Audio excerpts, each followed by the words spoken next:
Hello, this is Tim Campso with TBC Action Coach of Indiana with our Business Spotlight series. The purpose is to interview local business owners and promote them through our social channels and email database, as well as provide them coaching.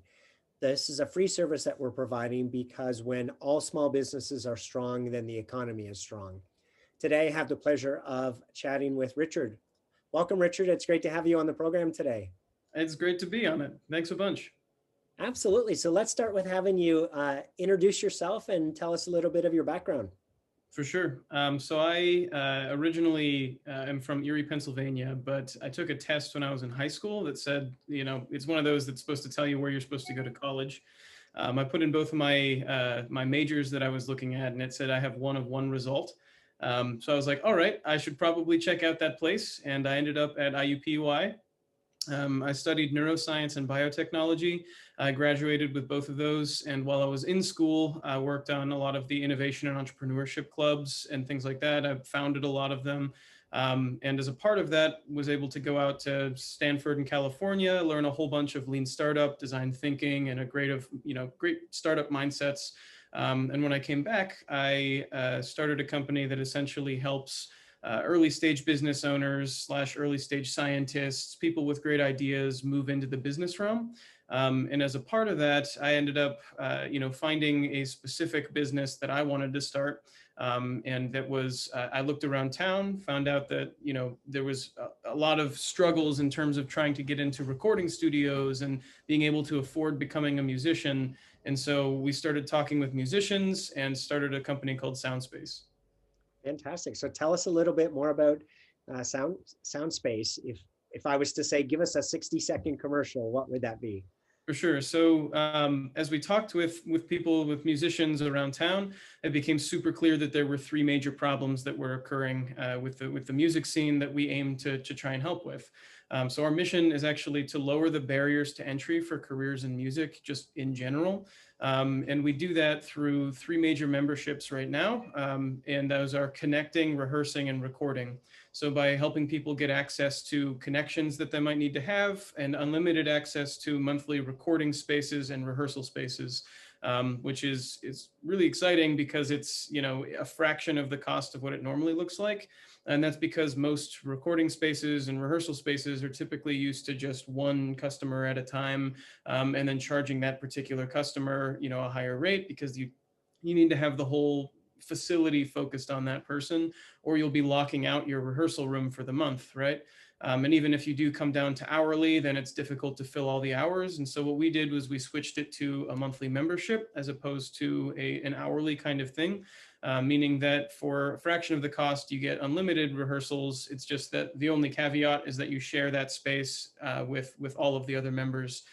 So we kind of form this family of people who all can utilize all of these resources and come in and produce these DIY projects. And it allows people who normally would not have access to a lot of the equipment to have access to really high quality equipment to do their recordings and rehearsals with. Wow, what a wonderful idea. So how long have you guys been running this? So we've actually been open since November of 2019, which probably is, not the greatest time to have opened in hindsight, but we actually, throughout the pandemic, had some really cool things that we learned and have been pivoting since into what we think is going to be a much larger and much more impactful version of what Soundspace can be. So who do you serve?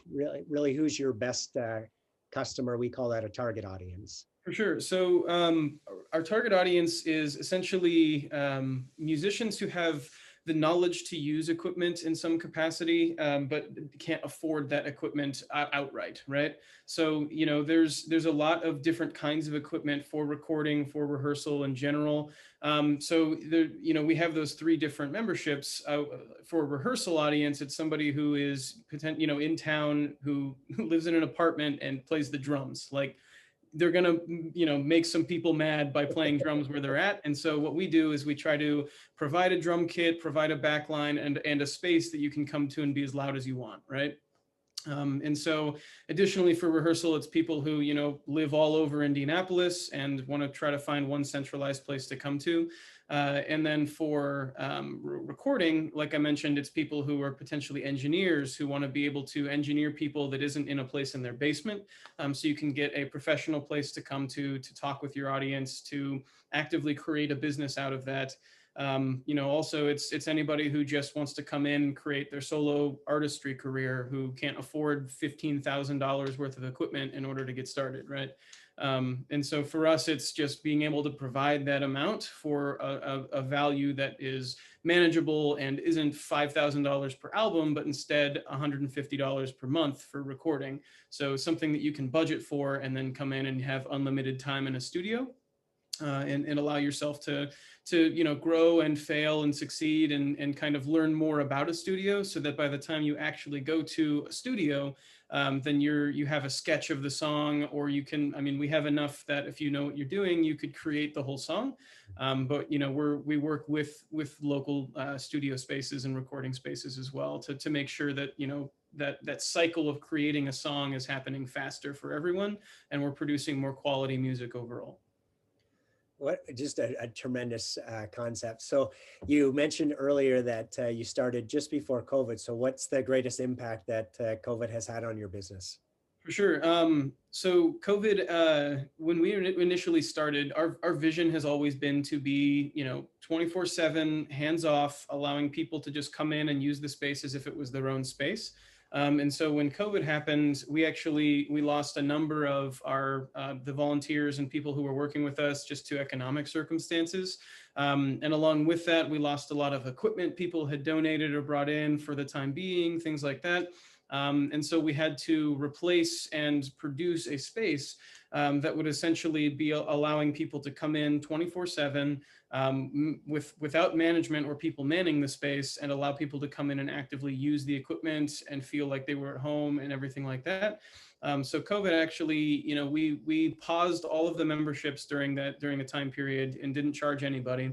And during that specific time frame, we're able to come in and add security, add everything that we needed to essentially open up our operating hours to 24/7, and then allow people to scan in with their phones and manage everything remotely. So now we're a 24/7 facility where if you're a member, you're a member to the space. You can come in anytime and you can book on an online calendar. We have our own sort of tech on the back end that's helping people to basically manage that space, book on this community calendar, and come in and make sure that they can be successful overall. Fantastic. You mentioned as well earlier about pivoting. So all businesses have had to pivot during this craziness to figure out, how to be prosperous. So what are one or two pivots that you've had to make, and how are those working for you? For sure. So when I talk about Soundspace, right now we opened up essentially our beta space in November. So what that means is that ideally we would run in a space that would be 10 different rooms that are all built out to be able to be at scale, and then the technology can help communally book across all of those rooms. We couldn't quite get to that point to test our ideas, and so we were able to come into a smaller space where we have one totally built out rehearsal / live room, and then one specifically recording room as well, and one sort of what is the office room, essentially like a conference room for people to book. And so with that space, we were able to this whole beta space essentially is beta testing two different ideas. One of them was a centralized community space for Indianapolis in particular, creating a rehearsal space and making sure that these things exist in the city.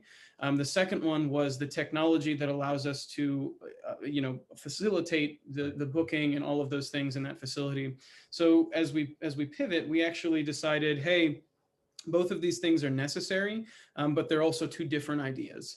So one of them is actually we're about to be launching into a nonprofit raise that will be for a nonprofit space that is essentially allowing many of these rehearsal rooms to be built. And we're bringing together all of the music nonprofits we can find in the city to create an Indianapolis music cooperative. And so that cooperative would have one physical space that everybody can be a membership to, actively gain all of these benefits. And then those nonprofits for music can come in and produce things like programming, like, you know, educational sides of things, and that's all in the name of workforce development. So Indianapolis needs something like that in order to kick the music scene up to the next level, because places like Nashville or, you know, Chicago have places like Home in Nashville or 2112 in Chicago, which are large music centric spaces that provide rehearsal spaces and provide a lot of these resources. Mm. Whereas now we can talk about Soundspace, which is pivoting into a technology, right? So we're going into full tech where we're trying to bring the sharing economy to that music space, meaning that one of the things is, hey, produce all of these rehearsal rooms and run it. The other one is, let's facilitate all of these rehearsal rooms being booked by one app, one monthly, you know, one monthly membership, and then you can book at any of the sound spaces in town, right? So what we can do is we can go around and grow much faster and help more people if we can go talk with local studios and say, do you have any underutilized rooms? Would Mm. you like to make it a sound space? And then everybody who's a Soundspace member is booking from one place. And then that way you can bring more people to your studio. We're not asking you to change your studio model. We're just saying, hey, even in your off hours, if you're only open from noon to midnight, be a sound space from midnight to noon. Like, make more money and allow more people access to this kind of equipment and skill sets. And you're just bringing your own target audience right to you as well, because a lot of musicians will need an engineer at some point as well to help out. So Wow, that is awesome. Great pivot. So, Richard, here's an interesting question. It's been said that smart people learn from their mistakes and wise people learn from the mistakes of others. So, what's one mistake you've made along the way that you'd be willing to share so that other entrepreneurs can learn from your experience? sure. Well, one of the things that I mentioned was we started out with recording, where we essentially didn't go right away and buy all of our own equipment to put it into the space and create this sort of 24/7 off, like hands off kind of experience. And one of the issues we started having was we were trying to do a non-traditional model for recording with a traditional with a traditional model for providing that recording. So we had like one person or a few engineers who were able to come in and use their own equipment and just kind of like engineer people. But the total cost of doing that was basically paying them minimum wage in order to get started with that. And that was just overall an issue, right? Because we can't, ideally, what we want to do from the spaces perspective is to take equipment costs out of the equation and allow just the service fees to be there. Meaning that if you're going to hire an engineer, and if you typically go to a recording studio, what you're paying for is the engineer, but also all of the equipment that they had to buy. And most of the time, that's sort of old time equipment and things. And technology has advanced to the point where you can really shrink the amount of equipment you need to make really good music. And so for us originally was trying to see, okay, how can we have an on-staff engineer helping people or anything like that, as opposed to trying to just empower people to create their own music and move forward, and empowering people to hire in just the engineer to help out if they needed it, right? And so for us, it was sort of that initial mistake that it was really hard um, to bring people into that recording environment and give them everything that they needed, but also at the price point that we were at as well. So we during that pivot, I think, you know, we're much more in line with our vision now in terms of what we wanted to provide.